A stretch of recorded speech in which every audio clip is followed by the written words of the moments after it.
un nouveau look. Onglerie, coiffure et coupe tendance, coiffure mariée, tissage et extension cheveux, lissage brésilien, extension cils, maquillage. Luminel Béoric, Berescalien 4 foot. Salon de beauté Luminel vous présente le journal.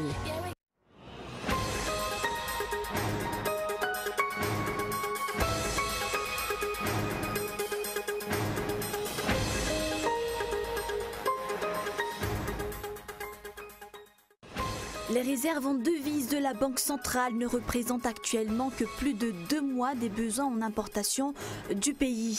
Et la situation ne va pas s'améliorer de sitôt car le déblocage des aides extérieures dépendra de la conférence des bailleurs qui se tiendra à Paris. L'opinion attend impatiemment les réactions des tenants du régime après les récentes déclarations de l'ambassadeur français concernant les îles Éparses. Mais à en juger par l'attitude adoptée par le ministre de la Défense nationale qui assure l'intérim du ministère des Affaires étrangères, cette attente pourrait être vaine. Au moins 43 personnes ont perdu la vie, dont un enfant de 3 ans, ce vendredi matin dans une collision fatale entre un car et un camion sur une route départementale près de Libourne, en Gironde.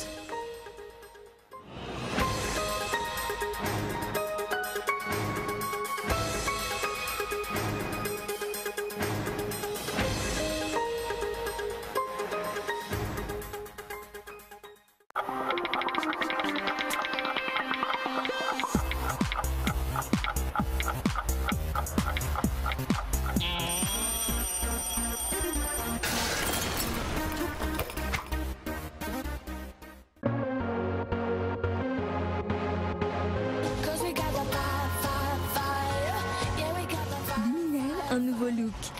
Onglerie, coiffure et coupe tendance, coiffure mariée, tissage et extension cheveux, lissage brésilien, extension cils, maquillage. Luminel Béoric, Berescalien 4 foot. 034 01 816 59 033 11 859 98. Luminel, osez être la plus belle.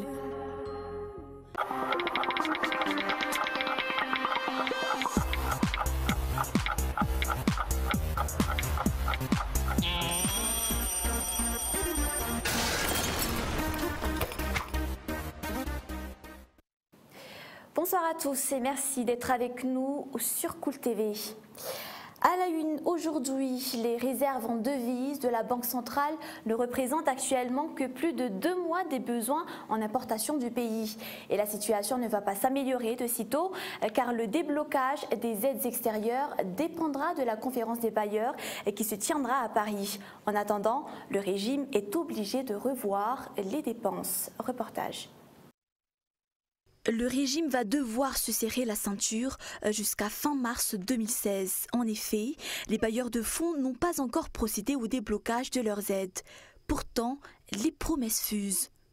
L'objectif de cette réunion à Lima est premièrement de présenter, si vous voulez, les réformes qui ont été entamées jusqu'ici par Madagascar pour relancer, comme je l'ai dit tout à l'heure, son économie, et puis pour présenter aussi les autres mesures et réformes contenues dans le programme de référence et qu'on devrait mettre en œuvre dans les prochains 6 mois, puisque c'est ça qui va nous permettre de procéder par après à la négociation pour l'obtention de la facilité de crédit élargi qui, comme vous le savez, se chiffre, je le répète encore une fois, 80 millions de dollars sur une période de 3 ans.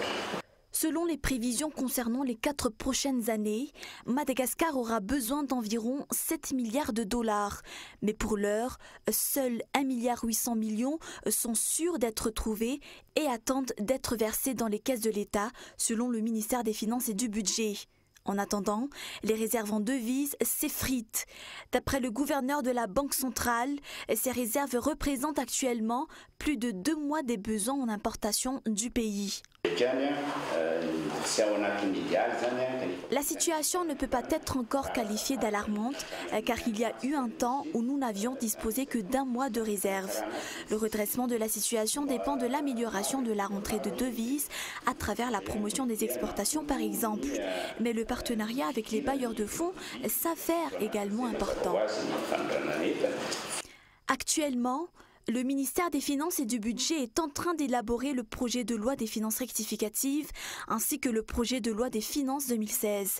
Deux projets de loi qui seront soumis pour adoption à l'Assemblée nationale au cours de cette deuxième session ordinaire.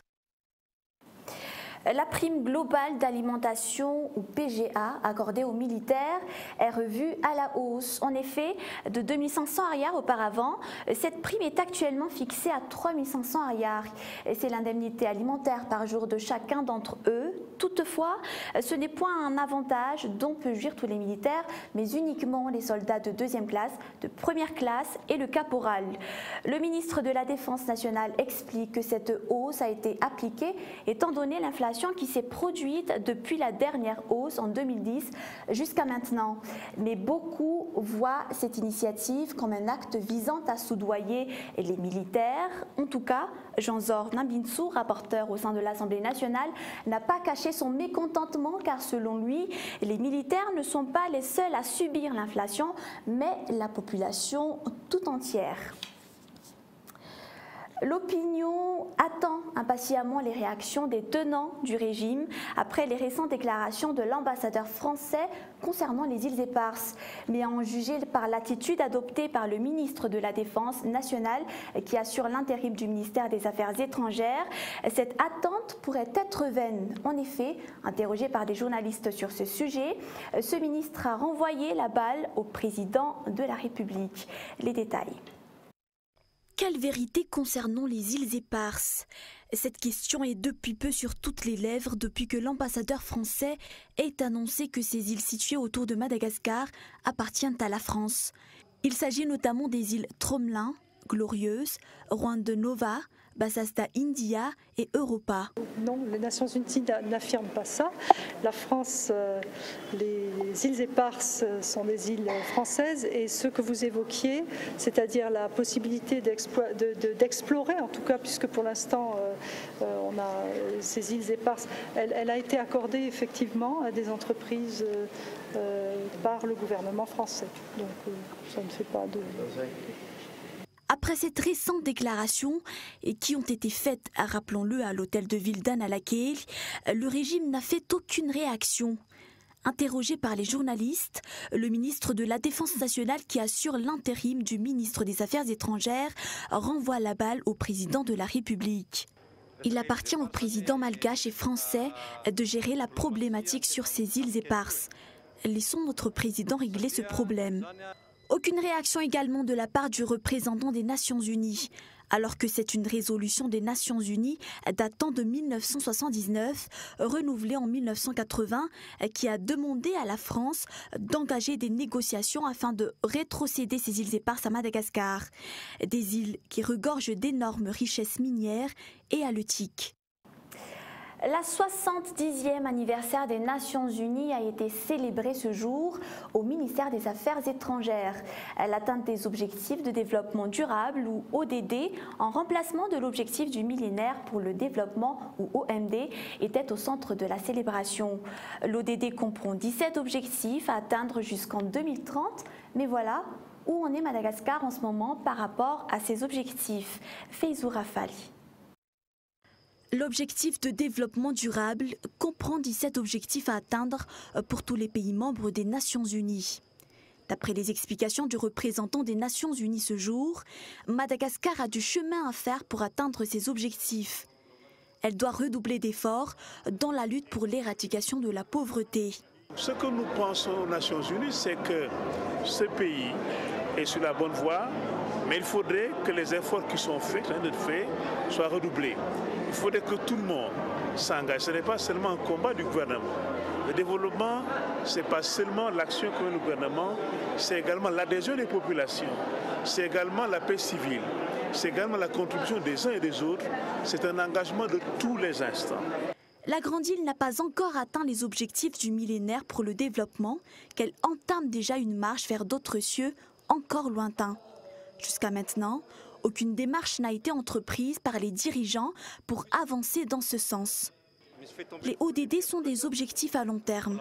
Ils viennent juste d'être signés à New York. Ainsi, nous entamons un nouveau départ. Ces ODD seront intégrés dans le PND, mais il ne faut pas oublier que ces derniers doivent être atteints en 2030 si le PND s'étalera jusqu'en 2019. Pour rappel, les pays membres des Nations Unies ont signé le 25 septembre dernier ces objectifs de développement durable. Tout le monde attend du travail concret de la part des dirigeants pour les atteindre. Les chauffeurs de taxi-brousse empruntant la route nationale 7 se plaignent. Selon eux, trop de contrôles leur sont infligés au départ d'Antananarive jusqu'à ce qu'ils arrivent à destination. En effet, rien que pour le trajet Tanatuléar, ils doivent se soumettre à 54 contrôles de la part de la police nationale et de la gendarmerie. Des contrôles qui les retardent et qui favoriseraient, selon eux, les attaques des bandits, surtout depuis que les escortes effectuées par la gendarmerie ont cessé. Gaëtan Gislav. Pendant la période des pluies, la peur et l'inquiétude guettent en permanence les usagers de la route et notamment les taxi-brousses qui empruntent régulièrement la route nationale 7 reliant la capitale à la partie sud de l'île. Outre le mauvais temps et le mauvais état des routes, ces transporteurs doivent faire face aux contrôles effectués à maintes reprises par la police nationale et la gendarmerie nationale. Selon leurs explications, ils sont contrôlés 54 fois jusqu'à Tuléar. Plus encore s'ils vont à Fort-Dauphin ou Farafangan. Ces contrôles les font perdre 2 à 3 heures sur les routes, un retard qui coûte cher car il va de la sécurité des passagers. Il n'y a aucune sécurité. Nous sommes à la merci des bandits qui sont généralement armés. On ne peut pas compter sur les forces de l'ordre. Généralement, ils attendent notre arrivée au barrage qu'ils érigent pour effectuer les contrôles. Les chauffeurs se questionnent sur la nécessité de ces multiples contrôles sur les routes, étant donné qu'à leur départ, aussi bien les papiers de tous les véhicules que leurs chargements respectifs et les passagers sont méticuleusement vérifiés. Ils exigent ainsi des solutions de la part de l'État et souhaitent par la même occasion la reprise des escortes de caravanes par les gendarmes. Et on passe aux actualités internationales. Au moins 43 personnes ont été tuées dans une collision ce matin entre un car transportant des personnes âgées et un camion sur la route départementale 17 à Puisseguin, près de Libourne, en Gironde. 8 personnes ont été blessées, dont 4 grièvement. Il s'agit de l'accident routier le plus meurtrier en France depuis celui de Beaune en 1982 et qui avait coûté la vie à 53 personnes, dont 44 enfants. France 24. La scène de l'accident. En haut, dans le sens de la descente, l'autocar calciné. Il a percuté frontalement le camion remorque qui circulait dans l'autre sens. Le choc a été d'une violence extrême. Les 2 véhicules se sont embrasés. Voici l'un des rescapés évacués vers un hôpital de Bordeaux. Ils ne sont que 8 à avoir pu s'extraire du brasier. Puisseguin, un village plongé ce matin dans la douleur. 800 habitants qui se sont réveillés au son des sirènes des pompiers, des ambulances, des hélicoptères. Pour les familles accourues dès l'annonce de la nouvelle, d'insupportables heures d'incertitude. Mon beau-père apparemment est survivant, mais je ne sais pas où, je ne sais pas quoi. Et apparemment, j'ai perdu tout le reste de ma famille. L'autocar avec 48 passagers à bord avait quitté le village voisin de Petit Palais vers 7 heures, en direction d'Arzac, dans le Béarn. Une excursion d'une journée pour le club du 3e âge. L'accident s'est produit à Puisseguin, 8 km seulement après le départ, vers 7h30. Un camion de bois qui circulait à vide aurait perdu le contrôle de son véhicule. Le véhicule se serait mis en travers, l'autobus serait arrivé à ce moment-là. Le chauffeur du bus a vu que l'accident allait se produire, a tout fait pour l'éviter mais n'a pas pu l'éviter. Il a juste pu actionner les portes, l'ouverture des portes en catastrophe pour permettre à quelques personnes de sortir. Quelques passagers dans la panique parviennent à s'extraire des flammes. Mon beau-frère, vous savez qu'il a dû taper un grand coup de pied pour sortir. Il a dû se battre pour sortir sa femme aussi, pour sortir dans l'hypothèse que ça soit passé comme je vous le dis. Mais la plupart des voyageurs s'est retrouvé coincés sans aucune chance. Le chauffeur du camion est décédé. Celui du car, lui, est sorti indemne. Il devrait pouvoir expliquer très vite aux enquêteurs les circonstances de ce drame qui plonge toute la région dans le chagrin. François Hollande, en terrain conquis, venu récolter ses lauriers. 3 mois après avoir contribué au maintien de la Grèce dans la zone l'euro, François Hollande a été accueilli à l'aéroport d'Athènes par le Premier ministre grec Alexis Tsipras hier après-midi. Avant de se rendre à la Voulie, le président français doit rencontrer des chefs d'entreprise, puis le président grec. C'est la 2e visite de François Hollande en Grèce depuis celle de 2013, déjà avec une poignée de dirigeants d'entreprise. C'est toujours un reportage de France 24. Les 2 dirigeants continuent d'afficher leur proximité. Alexis Tsipras a reçu François Hollande tôt ce vendredi. Un premier échange avant un petit déjeuner avec des chefs d'entreprise, puis la signature d'un partenariat stratégique. Objectif notamment, aider Athènes à gérer ses actifs et à lutter contre l'évasion fiscale. C'est l'intérêt de l'Europe, c'est l'intérêt de la Grèce, et la France doit mettre, comme elle l'a déjà fait, tous ses experts à la disposition de la Grèce, si bien sûr elle en décide, et c'est ce que nous avons signé dans la déclaration commune. François Hollande a aussi rappelé son soutien aux réformes mises en œuvre par le gouvernement grec, en échange d'un nouveau plan d'aide de 86 milliards d'euros. Cet été, le président français avait été l'un des plus actifs face à la menace d'un Grexit. Si aujourd'hui cette option n'est plus sur la table, Alexis Tsipras met en garde. La Grèce doit accomplir des efforts pour atteindre le succès. Et la réussite de ce programme d'aide est décisif pour la réussite globale de l'Europe.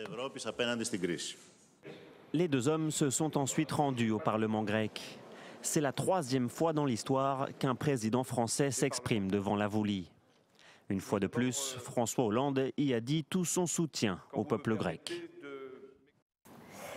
Et voilà un rappel des quelques points de ce journal avant de nous quitter.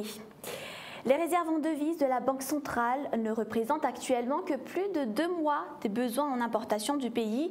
Et la situation ne va pas s'améliorer de sitôt, car le déblocage des aides extérieures dépendra de la conférence des bailleurs qui se tiendra à Paris. On a vu également que l'opinion attend impatiemment les réactions des tenants du régime après les récentes déclarations de l'ambassadeur français concernant les îles Éparses. Le ministre de la Défense nationale, qui assure l'intérim du ministère des Affaires étrangères, a renvoyé la balle au président de la République. Et enfin, les chauffeurs de taxi brousse empruntant la route nationale 7 se plaignent. Selon eux, trop de contrôles leur sont infligés au départ d'Antananarive jusqu'à ce qu'ils arrivent à destination. Des contrôles qui les retardent et qui favoriseraient, selon eux, les attaques des bandits.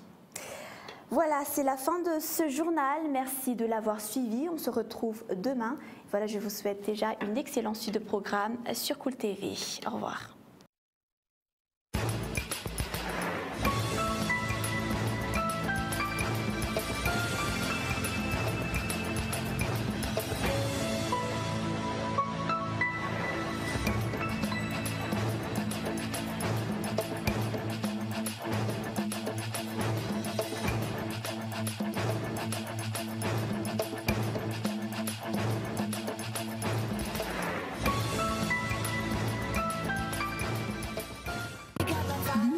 Un nouveau look.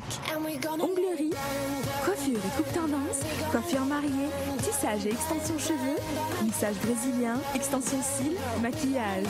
Luminel Béoric, Verescalien 4 foot. Le journal vous a été présenté par Salon de beauté Luminel.